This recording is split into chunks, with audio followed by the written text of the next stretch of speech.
Hitz egin behar dugu gaur berriz ere, izan da izpidea azpimarran orain baino lehenago, baina datorren igande honetan 25 urte hurreneko festa izango du Lodosako Ibaialde ikastolak, eta Koldo Tellitu Euskal Herriko ikastolen elkarteko federakunduko presidentea, Arratsaldeon, Gabon eta mila esker gurekin izateagatik. Arratsaldeon eta eskerrik bai. 25 urte Lodosa Sartagudako ikastolak eta esan dudan bezala igandean festa, baina gazi gozo datorren festa.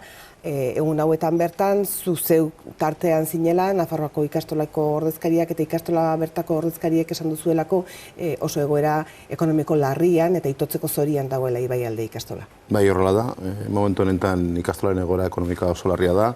Alde batetik eraikuntzaren maileguak aurre egin behar dute, bestetik bi ikasgela itundu barik daukate, bestetik ere garraioa beharrezkoa da, ez dira bakarrik Lodosako umeak ara joaten direna, baizik eta Andosillas, Mendavia, Sartaguda, faktore guzti hori batunda, eta gero, esan behar den moduan, azken finean, zonaldez baskofonoan egonda, sartu dira, edo daude egoera larri honetan, eta jaia gazi gozo alde batetik ospatu beharrekoa han ikastola bateko 20 urte betetzea, baina bestetik ere geroa lortu behar dugu ziurtatzea.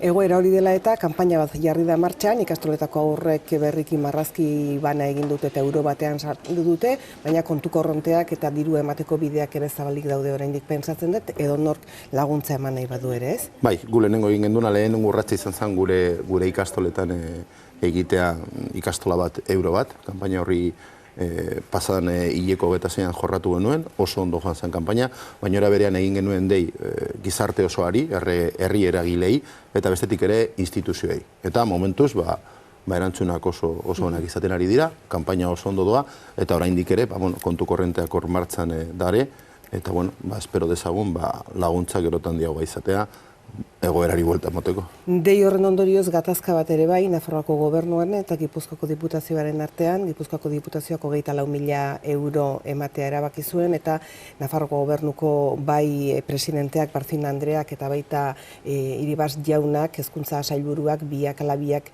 injerentziatzat jo dute Gipuzkoako diputazioak emandako diru hori, eta oso harre agertu dira, eta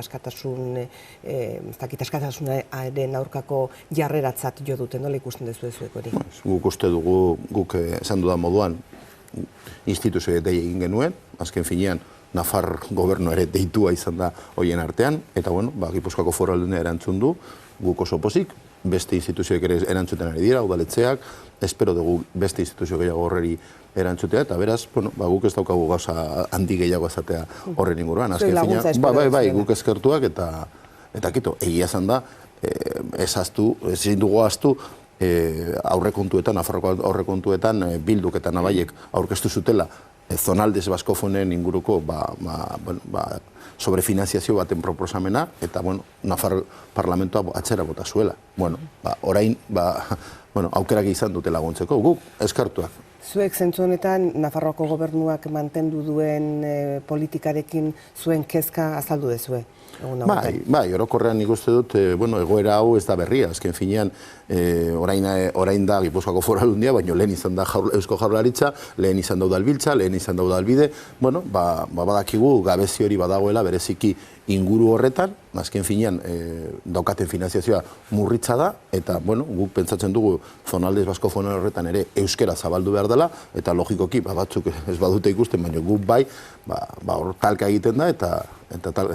Berriki Nafarroko Legebiltzarrean UPN PPk aipatu zuen, zonalde ez baskofonoetarako horretarako zeudela ikastolak, besteak beste, ala beraiek esana izan zen, ez da 15-20 egun esandako kontua izan da hori.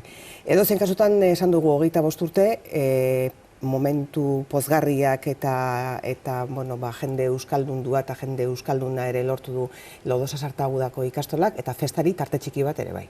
Bai, argi dago, askotan egun hauetan errepikatzen ari garena, han 25 urte betetzea, edo zein ikastoletan 25 urte betetzen direnean oso ondo ospatzen du, eta han ere, eta gainera orain biltzen bada arazoak eta 25 urtea, nola ez da, eta egun zoragarria espero dezagun. Han agian zailagoa da ikastolaren autua egitea eta euskaraz bizitzea eta erosoagoak dira beste jarrera batzuk agian, ez? Argi eta garbi, zonalde horretan auto hau egitea ez da bateria erreza. Azken finean, dagoen tokian eta oraindik ere euskararen presentzia ez da oso handia.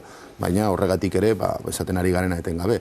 Euskal Herriko ikastola guztiak eta nik uste dut Euskal Herriko euskaltzale guztiak horren alde egin behar dugu. Azken finean, Euskal Herriko lurralde bat da eta guk euskara zabaltzea. Euskara eta euskal hezkuntza, dinot gauza biak uste dut lotunda dagoela kasu honetan eta momentu honetan han lan hori egitea, hango umeak eta hango gurasoak jakin behar dutena da Euskal Herriko ikastola guztiak beraiekin dago dela hori proiektu hori horre ateratzeko eta orain espero duguna da instituzioak eta herri eragileek ere beraiekin izatea aurrera ateratzeko proiektua. Koldo Telitugu oso eskartuta gaude zu gurekin izan zarelako.